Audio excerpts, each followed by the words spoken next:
मेरे साथ अपना अपना बाइबल खोले। Come on, open your beautiful Bible. मेरे साथ खोलिए 2 किंग्स 9 अध्याय। मेरे साथ खोलिए दूसरा राजा और उसका 9वां अध्याय, चैप्टर 9। जिनके पास बाइबल है वही खोलेंगे, मोबाइल में बाइबल कोई ना खोलेगा। ओके, फोन अंदर रख दीजिए, मोबाइल में बाइबल मत खोलिए, क्योंकि मोबाइल में बाइबल खोलने के बाद लोग कहीं और चले जाते हैं मोबाइल में। Okay, please. 2 king chapter 9। और मैं चाहता हूं हमारे कोई भी प्रभु के आदरणीय दास अपनी गुजराती बाइबल के साथ आगे आए। कोई भी आ जाए, कोई भी आ जाए। पहले मैं हिंदी में पढ़ लूंगा, आप आ जाइए सर। वो आ रहे हैं, आ जाइए, आप आ जाइए। पहले मैं हिंदी में पढ़ लेता हूं। कम पासर, प्लीज कम। पहले मैं हिंदी में पढ़ लेता हूं, उसके बाद आप गुजराती में पढ़िए। 9 का 1 से लेकर 3 तक। तब एलीशा वक्ता ने भविष्यवक्ताओं के चेलों में से एक को बुलाकर उससे कहा, कमर बांध और हाथ में तेल की एक कुप्पी लेकर गिलाद के रामोत को जा, और वहां पहुंचकर येहू को, जो यहोशापात का पुत्र और निमिशी का पोता है, ढूंढ लेना। तब भीतर जा, उसको खड़ा करके उसके भाइयों से अलग एक भीतरी कोठरी में ले जाना। तब तेल की यह कुप्पी लेकर तेल को उसके सिर पर यह कहकर डालना, प्रभु यूं कहता है कि मैं इज़राइल का राजा होने के लिए तेरा अभिषेक कर देता हूं। तब द्वार खोलकर भागना और देर न करना। બીજું રાજા 9મો અધ્યાય 1 થી 3 કલમ.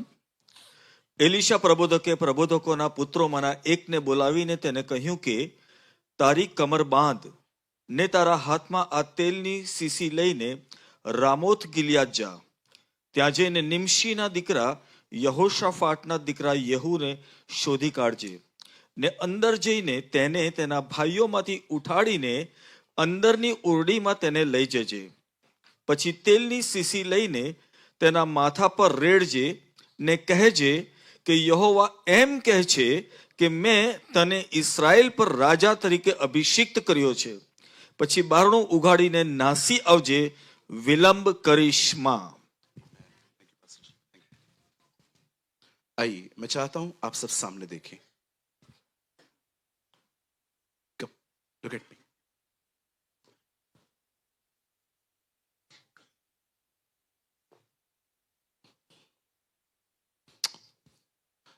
हमारी बाइबल कहती है एक समय था जब इज़राइल के एक राजा ने एक अन्य जाति औरत से विवाह किया। इस बहन का नाम था ईजबल। In English we call her Jezebel. इस औरत के ऊपर एक दुष्ट आत्मा थी जो उसे यूज कर रही थी। मैं क्यों कहता हूं ईजबल की आत्मा? बाइबल में जलन की आत्मा का नाम है, बाइबल के अंदर डिप्रेस करने वाली आत्मा का नाम है, पर बाइबल में कहां भी नहीं है ईजबल का आत्मा। मैं आपको क्यों कहता हूं वो एक आत्मा है, इट्स अ इविल स्पिरिट, क्योंकि उसके मरने के बाद भी बाइबल में उसका जिक्र है कि वो जीवित है, प्रकाशित वाक्य 2 अध्याय में। और मैं आपको बताना चाहता हूं इस आत्मा के 2 मुख्य काम थे। एक काम था किसी को डराना। आपने देखा, उसने एलिया के पास लोग नहीं भेजे कि उसे मार दो, उसने एलिया के पास व्यक्ति भेजा कि उसको कहो कि मैं उसे मार दूंगी। उसका पहला काम है लोगों को डराना। वो एलिया के पास लोगों को नहीं भेजती है कि जाओ उसे मारो, वो कहती है go and pass this message. जाओ और उसको बताओ कि मैंने अपने देवता की कसम खाई है, मैं तुझे नहीं छोड़ूंगी। याद रखिए, उसका पहला काम है आपको मेंटली हैरेस करना, सताना, परेशान करना। जब कभी भी आप इस तरह के माइंडसेट में आओ कि आपको ऐसा लगे कि मुझे अब और नहीं जीना, आप याद रखना, ये स्पिरिट आपके आसपास है। He is so real. मैं मजाक नहीं कर रहा हूं। मैं अपने जीवन में ऐसे घड़ी पे पहुंचा हूं जब मुझे ऐसा लगा था नहीं जीना चाहिए। मैं हैरान था जब एलिया बाल के नबियों को मारता है तो ये लेडी एक व्यक्ति को भेज के कहती है, जाओ और एलिया को कहो कि मैंने अपने देवता की शपथ खाई है कि मैं तुझे नहीं छोड़ूंगी। वो लोगों को ये नहीं कहती है कि जाओ उसे मार दो, वो कहती है नो, पास माय मैसेज। आज बहुत सारे लोग इस आत्मा के बारे में जानते ही नहीं है कि उसका पहला काम है आपको डराना और आपको मेंटली डिस्टर्ब रखना। आज आप देखिए बहुत सारे लोग इन दिनों में बाहर से खुश हैं लेकिन इनसाइड उनके कुछ लड़ाइयां चल रही है, युद्ध चल रहे हैं अंदर। आप नहीं जानते हैं इन दिनों में स्टूडेंट्स की हालत क्या है। उन्होंने बहुत सारी जिम्मेदारियां हाथ में ली हैं लेकिन अब इन दिनों में वो अपनी जिंदगी को इतना हैवी हैवी फील करते हैं। आप जानते हो ऐसा क्यों है? कहां ना कहां आप इस आत्मा के इन्फ्लुएंस में हैं। इसका पहला काम है आपको डराना और आपको डिस्टर्ब करना। सेकंड, इसका दूसरा काम है एक आदमी को व्यभिचार में गिराना। पर इसके व्यभिचार के गिराने तरीके बड़े अजीब हैं। ये एक लेडी को लेती है, उसको इतना मेकअप करवाती है और पुरुषों के सामने ले जाती है ताकि पुरुष इसे देख के पाप में गिरे। This is her work. वो एक लेडी को लेती है, वो एक स्त्री को लेती है। इसलिए देखिए मरने से पहले वो सुरमा लगा रही थी, वो खुद भी मेकअप कर रही थी। मैं उस मेकअप की बात नहीं कर रहा हूं जो आप शादी और पार्टी या किसी फंक्शन में करके जाते हैं। नो, वो नॉर्मल है। लेकिन आपको नहीं पता कुछ ऐसी भी वुमेन्स होती हैं, कुछ ऐसे भी लोग रहते हैं जो विदाउट मेकअप वो रह नहीं पाते। कोई टाइम था जब इयररिंग्स जो होती थी वो सिर्फ कानों में पहनी जाती थी। आज आप देख रहे हो यहां पर, मैं मजाक नहीं कर रहा हूं। आपको पता है ये कितना सेंसिटिव पार्ट है आपके बॉडी का?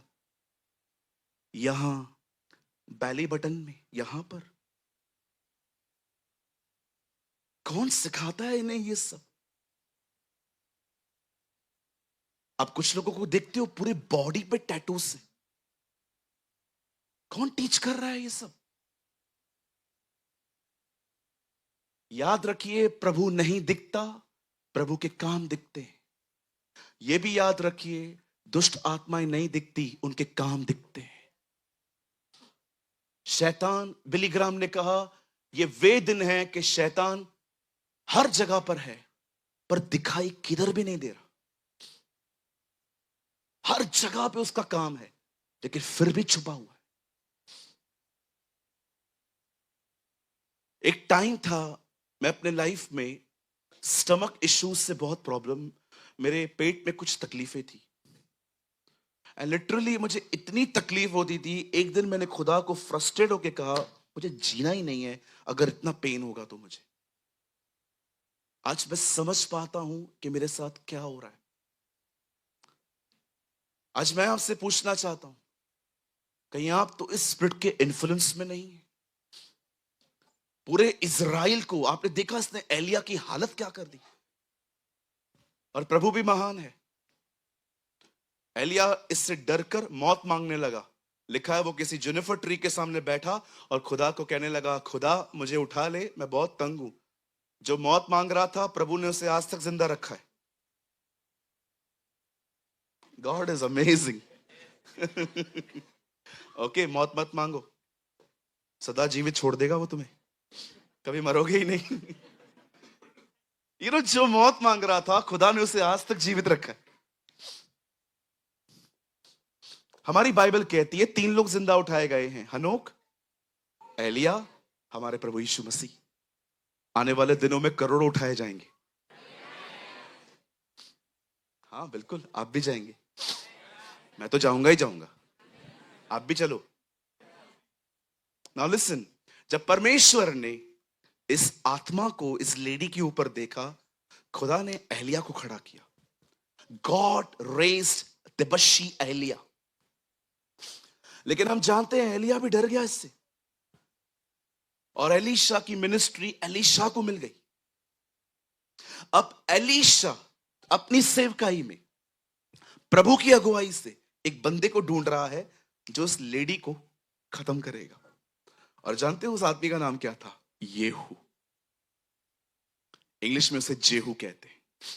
अब परमेश्वर एक व्यक्ति को बुलाता है, एलीशा एक व्यक्ति को बुलाता है और कहता है जाओ येहू को ढूंढो.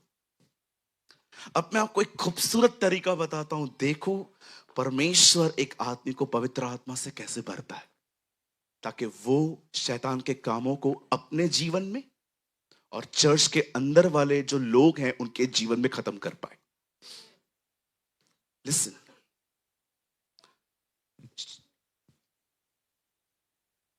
गुड गर्ल ना बेटा, शांत हो जाओ. बाबू चुप कराओ. आइए सामने देखे. कोई बात नहीं, बच्चे हैं, करेंगे ना वो तो. See the beautiful work. अब परमेश्वर एलीशा को कहता है सीख जेहू, येहू को ढूंढो.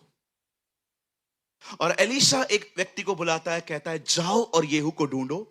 लेकिन जब वो मिल जाता है, जैसा मैं कहता हूं वैसा करना. सबसे पहले उसे वहां से उठाओ जहां वो बैठा है. वहां पर अभिषेक मत करना जहां वो बैठा है. सबसे पहले उसको वहां से उठाओ. उसे उठाकर एक कमरे में ले जाओ और वहां पर तेल डालो.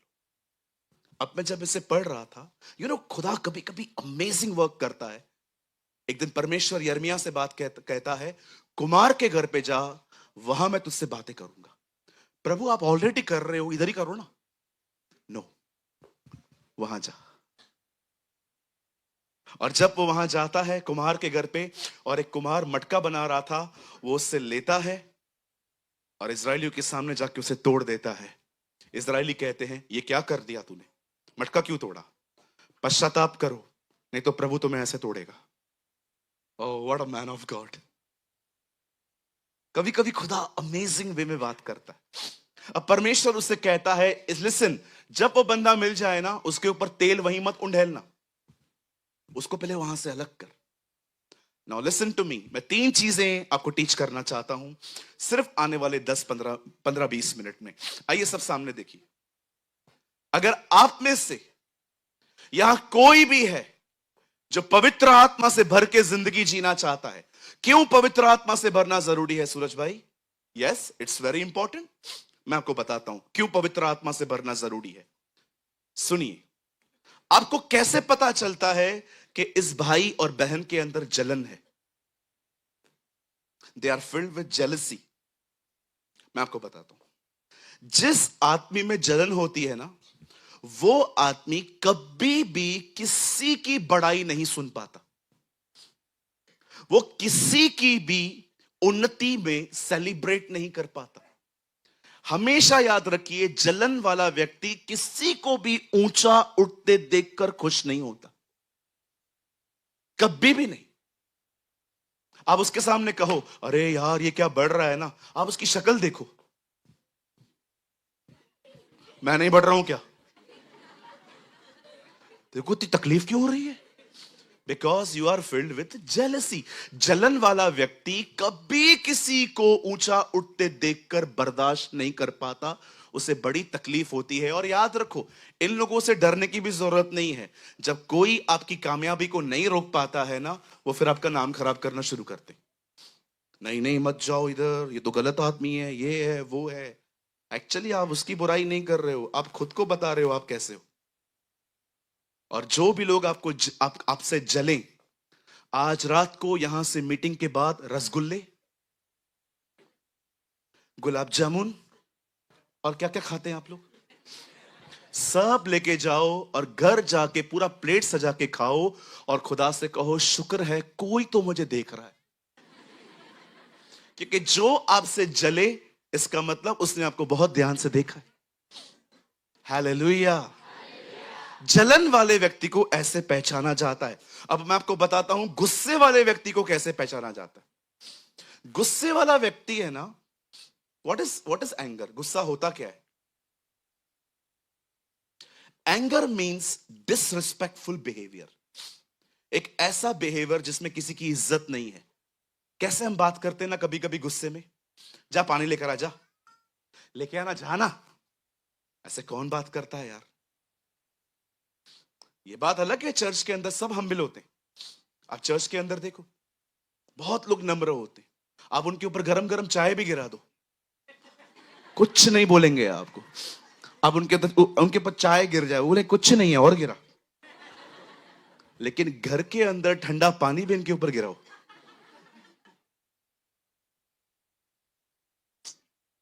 Very bad testimony. गुस्से वाला व्यक्ति किसी की इज्जत नहीं करता। मैं आप में से हर एक को कहना चाहता हूं, जिसने अपने गुस्से पर जय नहीं पाई है, उन सबका भविष्य बड़े खतरे में है। मैं मजाक नहीं कर रहा हूं, मैं नेगेटिव नहीं कह रहा हूं। किसी से नहीं, किसी के साथ नहीं रह पाओगे, अकेले हो जाओगे, कोई नहीं होगा। क्योंकि कौन रहना पसंद करेगा उस व्यक्ति के साथ जिस आदमी के नोज पे ऐसे एंगर चढ़ा हुआ है। आप जानते हैं एक व्यभिचार करने वाले व्यक्ति को कैसे पहचाना जाता है? मैं आपको दिखाता हूं। जिस आदमी के अंदर लस्ट होती है ना, व्यभिचार, उसकी आंखें कभी उसके कंट्रोल में नहीं होती। वो बैठा रहेगा, समझो वहां पर एक बहन बैठी है,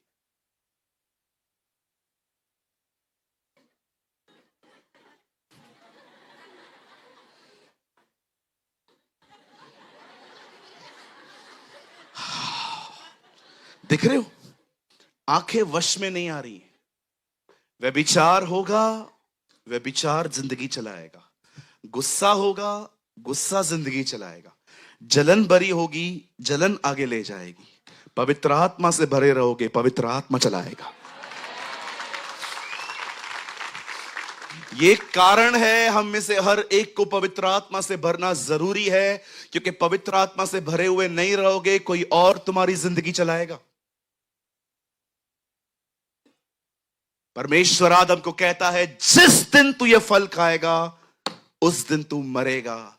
और पौलुस रोमियो के 8 अध्याय में कहता है, अब जो शरीर के अनुसार चलेंगे वे मरेंगे। वाह, व्हाट अ मैन। पुराने नियम में परमेश्वर कहता है, हे आदम, जिस दिन तू फल खाएगा उस दिन तू मरेगा। और पौल रोमियो 8 अध्याय में कहता है, अब जो शरीर के अनुसार जिएंगे वे मरेंगे। ये जरूरी है कि हम पवित्र आत्मा के द्वारा चलें। याद रखिए, जो व्यक्ति पवित्र आत्मा से बात नहीं करता, वो पवित्र आत्मा के साथ कभी चल भी नहीं पाता। कितने लोग ये बात जानते हैं? आप जब पैदा हुए, आपके पास दांत नहीं थे, दांत बाद में आए। टांगे थी पर चलती नहीं थी। आहिस्ते आहिस्ते बेबी स्टेप्स चल चल के आपने सीखा। बिल्कुल ऐसा ही होता है पवित्र आत्मा के साथ। खुदा ने पवित्र आत्मा आपको दिया है, हर दिन उसके साथ चलना सीखिए। एवरी डे उसके साथ वॉक करना सीखिए। एक दिन ऐसा आएगा कि आपका शरीर पवित्र आत्मा में चलेगा। It's very important. अब सुनिए मैं क्या बोलने की कोशिश कर रहा हूं। जब परमेश्वर एलीशा को कहता है, येहू को ढूंढो। अब सुनिए, भविष्यवक्ता उस लड़के को कहता है, जाओ येहू को ढूंढो। अब प्रोसेस क्या है? लिसन। जब वो मिले, सबसे पहले उसको उसके लोगों से अलग करो। पहली चीज, यदि आप में से कोई पवित्र आत्मा से भर के जिंदगी जीना चाहता है, पहली कंडीशन, अपनी कंफर्ट जोन से बाहर आओ। वहां से उठो जहां पर हो। जब जकई ने सुना कि यीशु मसीह यहां से गुजरने वाला है, वो नीचे नहीं खड़ा था, वो पेड़ पे चढ़ा। पेड़ पे चढ़ना आसान नहीं था। जानते हो वो यीशु को क्यों देख पाया? क्योंकि उसने अपना कंफर्ट जोन छोड़ दिया। मरियम गई कब्र पे, उसने कहा यीशु मसीह कहां है? वो गायब था वहां से। चेले आए, वो देख के गए कब्र खाली है, ये वहीं खड़ी थी। अगर आप में से कोई भी पवित्र आत्मा से भरना चाहता है, सबसे पहले अपनी आरामदायक जिंदगी से बाहर आइए, नींद से दोस्ती तोड़िए। 5 घंटे सोना बहुत होता है, उठिए उसके बाद और अपना अधिक से अधिक समय प्रार्थना में बिताइए। मैं आपको कहना चाहता हूं, जब आप अपनी कंफर्ट जोन से बाहर आएंगे, जब आप अपनी आरामदायक जिंदगी से बाहर आएंगे, परमेश्वर आपको इतना भर देगा। मैं आपको सच कहता हूं, आप जहां जहां जाएंगे, आपके जाने पर शैतान के बंधनों को टूटते हुए देखेंगे। द फर्स्ट थिंग, जो लोग पवित्र आत्मा से भरना चाहते हैं, आपको अपनी कंफर्ट जोन से बाहर आना पड़ेगा। जाओ, उसे ढूंढो और उसको उसके भाइयों से अलग करो। वहां पर ऑयल मत उंडेलना, पहले उसे वहां से अलग कर। याद रखिए, बहुत सारी बरकतें कुछ लोगों से अलग होके मिलेंगी। परमेश्वर का पहला वचन बाइबल में है, अंधेरे को ज्योति से अलग करो। आज मैं आपसे पूछना चाहता हूं, यहां देखिए, कितना घंटा दुआ करते हैं आप?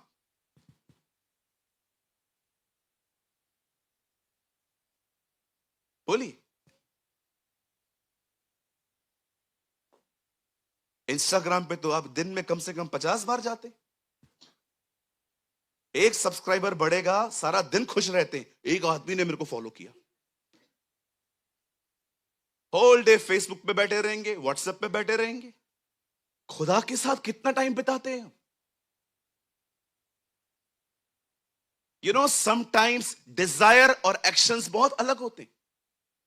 मैं भरना चाहता हूं, पर एफर्ट्स क्या है? एफर्ट कुछ भी नहीं। कुछ लोग पता है पवित्र आत्मा से भरे कैसे, क्या समझते? बस पास्टर नीचे आएगा, पास्टर जी हाथ रख दो, हाथ रख दो। कुछ लोगों ने तो इतने हाथ रखवाए हैं कि उनके यहां के बाल तक गुम हो चुके। हाथ रख दो, पांव रख दो, पूरे आ जाओ। अरे बोलो बाजू वाले को, सब कुछ हाथ रखने से नहीं मिलता।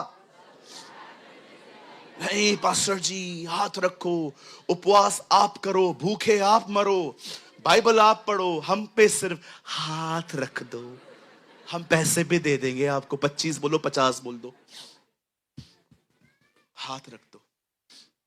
यहां देखिए, मुझे पता है आपको बहुत हंसी आएगी, लेकिन मैं हंसाने के लिए नहीं कह रहा हूं। बाइबल कहती है, यह वह तेल है जो हारून के सर पे डाला गया।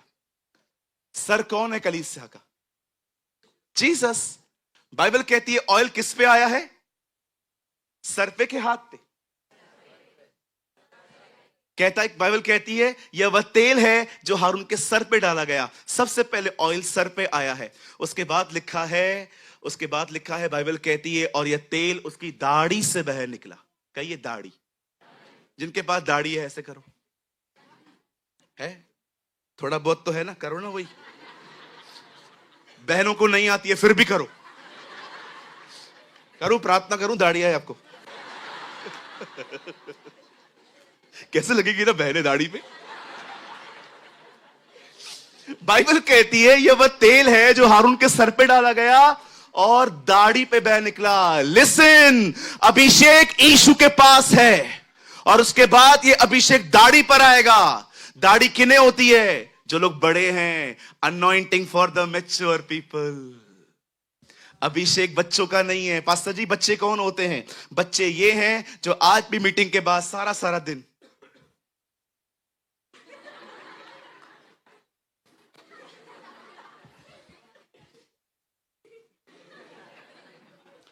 मस्त भाई लोग पीछे के बाल कटवा के, बहनें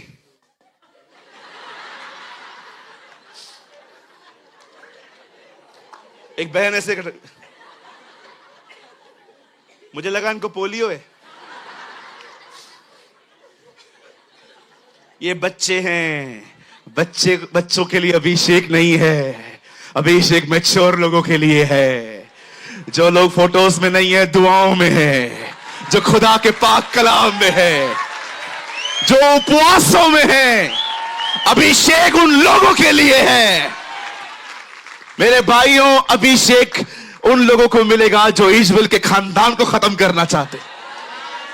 अनॉइंटिंग बच्चों के लिए नहीं है जो सारा दिन फोटो सेल्फी ये वो थोड़ी थोड़ी बातों पे पास्टर ने प्रेज लॉर्ड नहीं बोला मैं चर्च क्यों जाऊं, इन लोगों के लिए नहीं है। ये तो छोटे छोटे बच्चे हैं। अभिषेक उन लोगों के लिए है जो दुआओं में रहते हैं, जो प्रार्थना करते हैं, जो उपवासों में है, जो परमेश्वर को सुबह उठ के खोजते हैं। Anointing for the mature people. ये सिर्फ हाथ रखने से अभिषेक नहीं मिलता।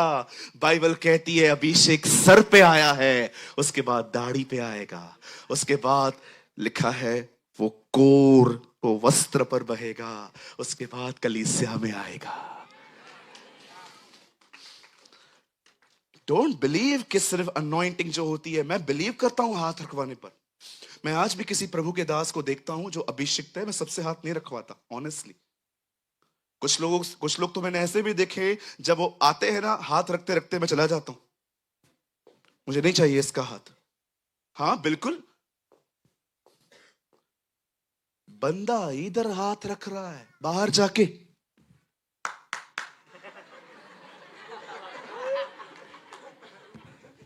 गुटखे वाला हाथ रखवाऊं? अरे मैं एक बंदे को जानता हूं, प्रचार करता है, गुटखा भी खाता है। मैं आज सबके लिए ले हैंड प्रेयर करूंगा। मेरे साथ एक भाई था, मैंने कहा चल भाग भाग, ये गुटखे वाला गोवा वाला हाथ हमारे ऊपर आएगा। ऐसे हाथ रखवाऊं? इसलिए पौलुस कहता है हाथ रखने पर किसी के ऊपर जल्दबाजी न कर। मैं आपको भी कहना चाहता हूं, सोच समझ के प्रभु की अगुवाई से हाथ रखा करो। बहुत लोग आते हैं, ब्रदर मेरे ऊपर हाथ रखो। ऐसे थोड़ी होता है, खुदा की अगुवाई से होता है वो। किसी के ऊपर हाथ रखने का मतलब क्या है? आप अपने अभिषेक का एक हिस्सा उसे दे रहे हो। हालेलुया। अभिषेक मात्र हाथ रखने से नहीं आता। अभिषेक पाने के लिए, पवित्र आत्मा से भरने के लिए सबसे पहले अपनी कंफर्ट जोन से बाहर आना पड़ता है। रात को जल्दी सो जाओ ताकि सुबह जल्दी उठ सको दुआ के लिए। अब उसे पहले पहले वहां से बाहर निकाल। उसके बाद क्या करूं? उसे भीतरी कोठरी में ले जा। क्या है कोठरी? कोठरी वो जगह है जहां पर हम प्रभु से बात करते हैं। कोठरी वो जगह है जहां पर प्रभु हमसे बात करता है। याद रखिए, जब आप प्रार्थना करते हैं आप परमेश्वर से बात करते हैं, और जब आप बाइबल खोलते हैं परमेश्वर बाइबल के द्वारा आपसे बात करता है। जब आप परमेश्वर की सुनेंगे, जब आप परमेश्वर से बात करेंगे, ओ बाइबल कहती है उसे कोठरी में ले जा, वहां पर उसके ऊपर ऑयल उंडेल, वहां पर उसके लिए भविष्यवाणी कर। याद रखिए, भविष्यवाणी सिर्फ भविष्यवक्ता की तरफ से नहीं आती, सच्ची भविष्यवाणी कमरों में आती है। सच्ची ऑयल जो है वो कमरों में आता है। मैं आप में से हर एक को कहना चाहता हूं, हमारी बाइबल कहती है पिता का प्रेम, प्रभु यीशु मसीह का अनुग्रह और पवित्र आत्मा की सहभागिता, खुदा बाप की मोहब्बत, पाक रूह की रिफाकत और शराकत और बेटे का फजल हम पे बना रहे। हम अंत में ये आशीष दे के कलीसिया को विदा करते हैं। पर मैं आपको बताना चाहता हूं, बाप ने प्रेम किया, बेटा दिया, बेटे ने अनुग्रह दिया, पवित्र आत्मा दिया, और मैं आपको बताना चाहता हूं उस पवित्र आत्मा ने हमें क्या दिया है? अन्य भाषा नहीं, सहभागिता, कम्युनिकेशन। ओ अगर आप पवित्र आत्मा से भरना चाहते हैं, लिसन टू मी, कैथरीन कुलमैन कोई भी वीडियो, कोई भी बुक किसी भी स्टोर से लेके पढ़ो, वो हमेशा इसी कीमत के बारे में बात करती थी जो कीमत उसने चुकाई थी। एक वीडियो में वो कह रही थी खुदा को, कुछ रखा है तुझसे छुपा के तो दिखा ताकि वो भी दे दो। ये कीमत है। उद्धार मुफ्त में हुआ है, पर पवित्र आत्मा की भरपूरी मुफ्त में नहीं मिलती। उसके लिए कीमत चुकानी पड़ती है, और कीमत शब्दों में नहीं, एक्शन में करके दिखाता हूं। ये कीमत है, ये कीमत है, ये चुकाना पड़ेगा। जब यहां बैठोगे ना, विश्वास करो, याद रखो, यहां पर इस चीज को तोड़ने के लिए शैतान लड़ाई करेगा। जब यीशु गसमनी में प्रार्थना कर रहा था, वो वहां अरेस्ट हुआ, प्रार्थना में अरेस्ट हुआ। कुछ लोग राजा के पास जाके कहते हैं, हे राजा, तू चिरंजीव रहे, oh king you live forever. हम चाहते हैं तू एक फतवा जारी कर। क्या? 30 दिन तक हम सब तेरे सामने तुझसे विनती करेंगे। बाइबल कहती है यह फतवा सिर्फ दानियल के लिए पास हुआ था। जानते हैं उस फतवे में क्या लिखा था? राजा को छोड़ किसी के सामने सजदा मत करो। आप देखो, अटैक दानियल पे नहीं है, प्रेयर पर है। प्रार्थना बंद करो। जब आप यहां बैठोगे ना, आप चर्च आओ, आपका कोई विरोध नहीं होगा, लेकिन आप जब खुदा के साथ समय बिताओगे ना, घर वाले चिढ़ जाएंगे, घर वालों के मूड स्विंग्स हो जाएंगे, कोई चर्च के अंदर बदतमीजी कर देगा, कोई कुछ क्या कर देगा। याद रखिए, शैतान लड़ेगा आपसे कि कुछ भी हो, इसको इधर नहीं बैठना, क्योंकि उसको पता है जो घुटनों पर बैठा और खुदा से बातें करेगा, वो आने वाले दिनों में नरक की सारी ताकतों को हिला देगा। आज मुझे एक बात बताइए, क्यों हम में से बहुतों की जिंदगी में क्रूज उठाना भारी है? आज यंगस्टर्स को बोल के देखो कि अपना फोन कम यूज करके बाइबल पढ़ो ज्यादा। आप देखो, उनकी मुंह देखो, उनकी शक्लें देखो, उतर जाती हैं। क्यों नहीं कर पाते हम?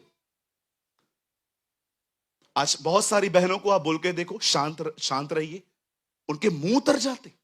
आज बहुत सारे भाइयों को आप कहिए कि व्यभिचार से दूर रहो, उनके मुंह उतर जाते। कभी आपने सोचा है, सब कुछ पता है हमें, लेकिन पालन क्यों नहीं कर पाते हम? फॉलो क्यों नहीं कर पाते? जानते हो क्यों? क्योंकि हमारे पास ज्ञान तो है, पर प्रार्थना जीवन नहीं है। We have a knowledge but not prayer life. उठिए, बहुत समय बर्बाद हो चुका है, बहुत टाइम वेस्ट हो गया है इन फालतू चीजों में। तारक मेहता, बिग बॉस, बहुत सारी मैगजीन, चिट चैट और ये गेम्स के अंदर बहुत टाइम वेस्ट हो चुका है। अब उठिए, कीमत चुकाइए। आने वाले दिनों में मैं आपको कहना चाहता हूं, ये खुदा की मर्जी है कि इससे पहले कि अहमदाबाद यीशु को बादलों पर देखे, उससे पहले अहमदाबाद यीशु को आप में देखे। This is a will of God. मैं आप में से हर एक को कहना चाहता हूं, प्रभु की यह मर्जी है कि आने वाले दिनों में आप में से यहां पर कोई बच्चा है, बूढ़ा है, बुजुर्ग है, बहन है, भाई है, यह खुदा की मर्जी है कि आप में से हर कोई पवित्र आत्मा से परिपूर्ण होकर जीवन जिए। This is a will of God. You should filled with the Holi spirit. आप जानते हो परमेश्वर ने इस्राएलियों को मिस्र से क्यों निकाला? कनान जाने के लिए। कितने लोग पहुंच पाए? जानते हो परमेश्वर आपको दुनिया से क्यों लेकर आया है? चर्च, सिर्फ चर्च के लिए, चर्च में लाने के लिए नहीं, वो आपको मसीह में देखना चाहता है, क्योंकि सारी आशीषें मसीह में है। अब जो मसीह में है उन पर दंड की आज्ञा नहीं है। अब जो मसीह में है उनके लिए सारी बातें हां और आमीन में पूरी होती हैं। अब जो मसीह में है वे नई सृष्टि है। बहुत सारी बरकतें चर्च में नहीं है, प्रभु की उपस्थिति में है। जो परम प्रधान के छाए हुए स्थान में बैठा रहे, वो सर्वशक्तिमान की छाया में ठिकाना पाएगा। मैं प्रभु के विषय में कहूंगा, वो मेरा दृढ़ गढ़ है, वो मेरी चट्टान है। मेरे दाएं और 10,000 गिरेंगे, मेरे बाएं और 1,000 गिरेंगे, परंतु मौत मुझे छू नहीं पाएगी। ये सारे वचन बाद में आते हैं। पहला वचन आता है, जो परम प्रधान के छाए हुए स्थान में बैठा रहे। He who dwells in the secret place of the Most High shall abide in the shadow of the Almighty. Bible कहती है ये सुरक्षा कि तुम्हें ये नहीं आएगा, तुम्हें वो नहीं आएगा, तुम्हें कोई टच नहीं कर पाएगा, तुम मर नहीं पाओगे। ये सारी सुरक्षा मात्र विश्वास करने वालों के लिए नहीं, उसकी उपस्थिति में जीने वालों के लिए है। He who dwells, not visit. जो आए जाए उसके लिए नहीं, जो बैठा रहे।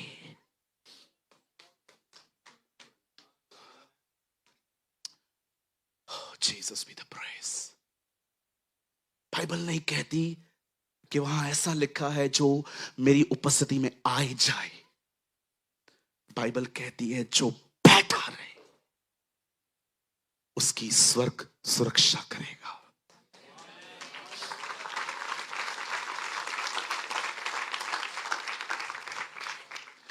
यार मैं कभी कभी सोचता था 91 पढ़ने वाले भी कोविड में मर गए, ऐसा क्यों?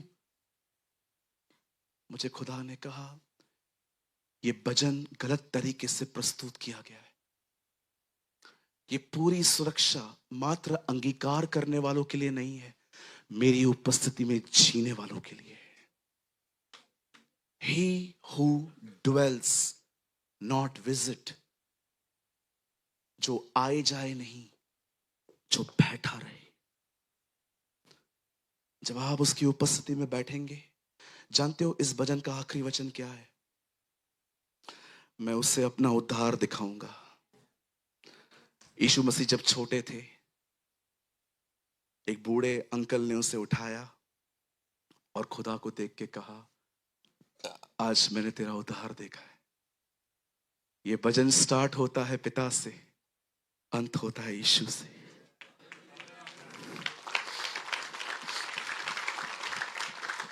If you live in the presence of God, अगर आप प्रभु की उपस्थिति में जिएंगे ना, एक दिन आप यीशु को देखेंगे। One day you will see the beautiful Jesus. वो यीशु जिसने मुझे पाने के लिए अपनी जिंदगी दी। बंद करने से पहले एक सवाल पूछ के मैं बंद करता हूं। मुझे जवाब नहीं चाहिए इसका, कोई भी जवाब मत देना, सोचते हुए जाओ इधर से। आज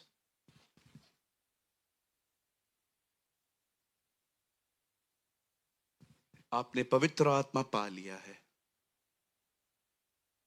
क्या पवित्र आत्मा ने आपको पाया है? That is my question. आप सबने पवित्र आत्मा पाया है, क्या पवित्र आत्मा ने आपको पाया है? क्या वो आपके बारे में कह सकता है ये 100% मेरा है? आपकी जिंदगी उसके हाथ में कितने हद तक है?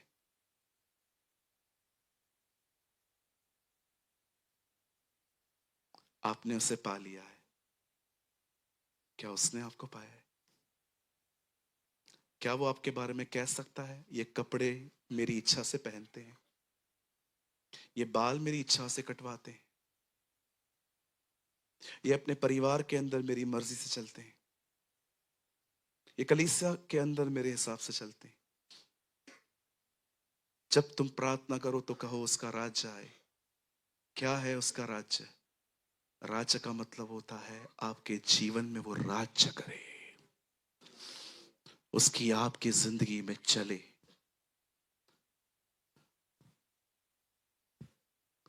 Please come out from your comfort zone, अपनी आरामदायक जिंदगी से बाहर आए। बहुत आराम कर चुके हैं आप। बंद करने से पहले भाइयों, I want to give you one last revelation. मैं एक आखिरी प्रकाशन आपको देता हूं।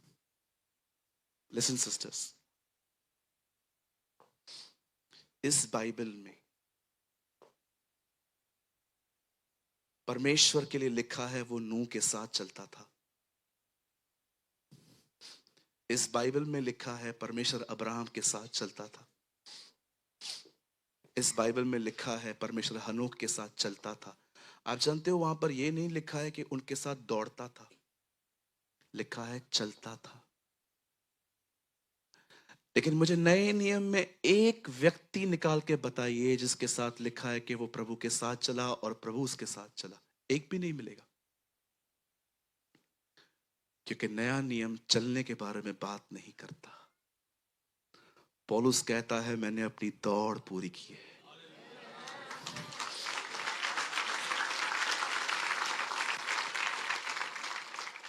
अब खुदा ने किसी को चलने के लिए नहीं बुलाया है, अब खुदा ने हर एक को दौड़ने के लिए बुलाया है। My Bible says, look unto Jesus and finish your race. आओ हम वो दौड़ यीशु की तरफ देख के दौड़े।